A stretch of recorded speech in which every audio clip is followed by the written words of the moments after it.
Hey, welcome, and thank you for stopping by.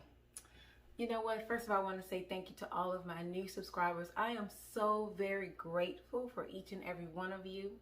Thank you for commenting on my videos. Thank you for sharing my videos. God bless each and every one of you, and I pray that I make a difference in someone's life. Today's video is going to be brief.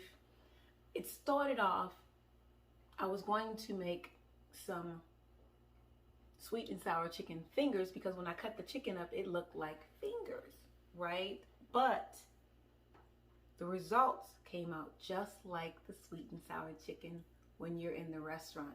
The only difference is I used chicken thighs rather than chicken breasts. So I hope you enjoy this video. If you're interested, stay tuned. May God bless and keep you, and I'll talk to you during the video. So for the sweet and sour chicken finger batter, all you're going to need is 2 1/4 cup of self-rising flour. You're going to need 2 tablespoons of cornstarch. You're going to need 2 tablespoons. Let's make sure that's correct. Yes, 2 tablespoons of vegetable oil.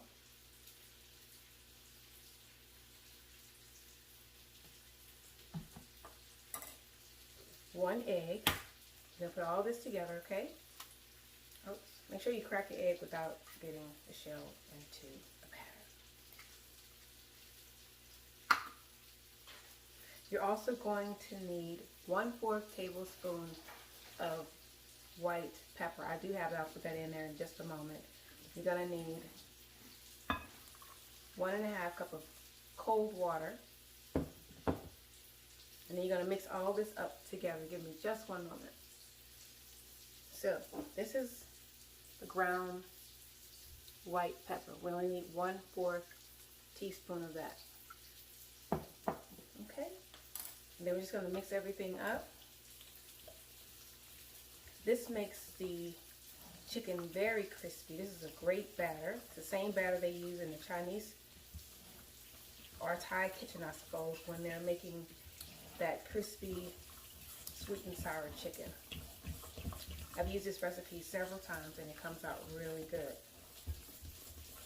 The key to keeping it, to make it look really good when you're fixing it, is that you put each chicken piece in individually where it won't come out all clumped up and it'll be a clumpy mess. So it should be thick, just like this. Okay, and I'll show you how we're going to put it in the grease. Now what I did is I cut up some boneless chicken thighs. I cut them into like little fingers actually. Season them. I put them in the refrigerator. You guys know how I like to marinate. So I'm going to beat this a little bit more and I'll meet you over at the stove. I wanted to show you real quick what the chicken looked like. It's just cut up into little pieces like this. And what I'm going to do is put all of these in there, but I'm going to put them into the grease one at a time.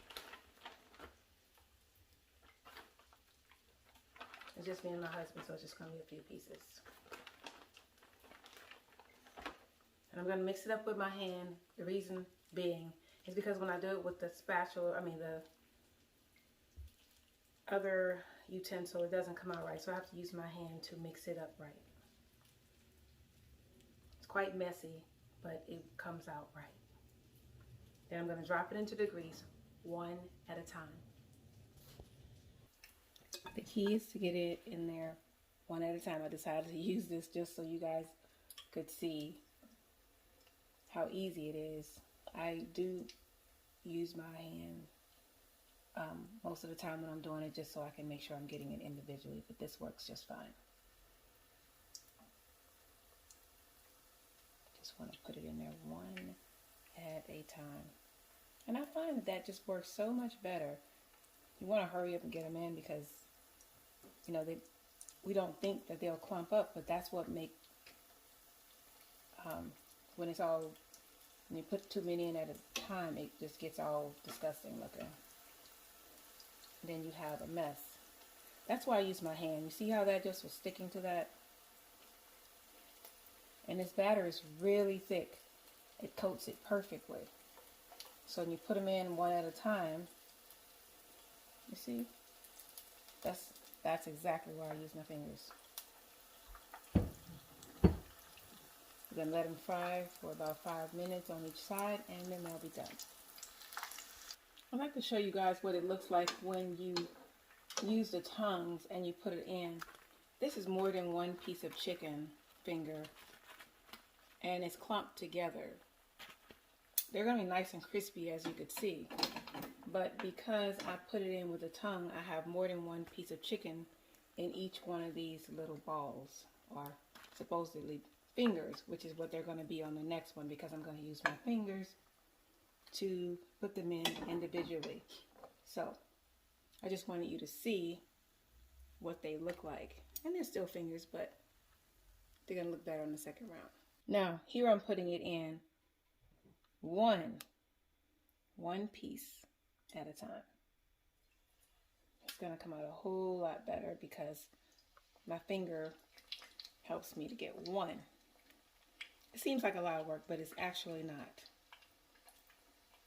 I just want you guys to see them looking like one finger rather than, I should call it sweet and sour chunks, huh?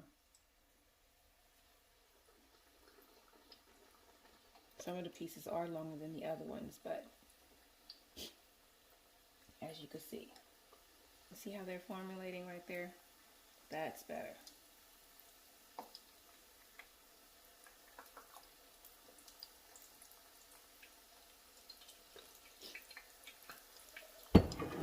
Okay, so one moment. Just want you to hear the crunch.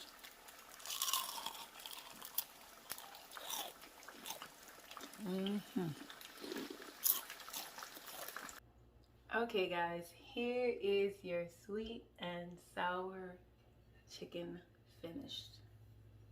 Don't that look delicious? They are nice and golden.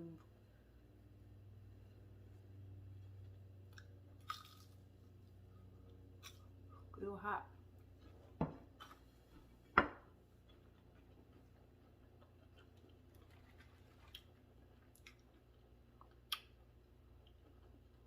Woo.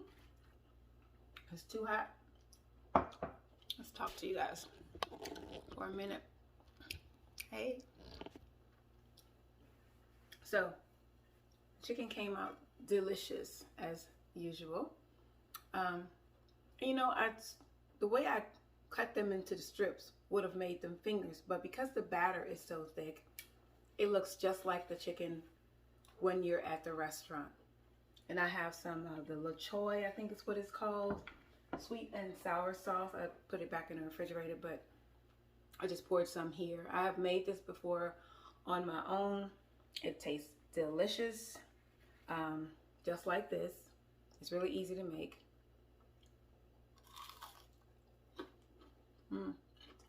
Oh.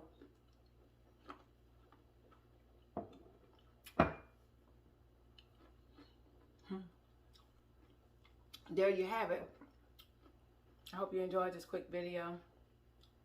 Don't forget to like, comment, and subscribe.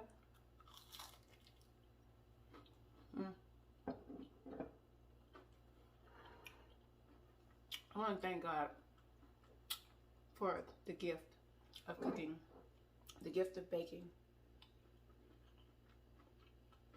And I'm glad I'm able to share it with you.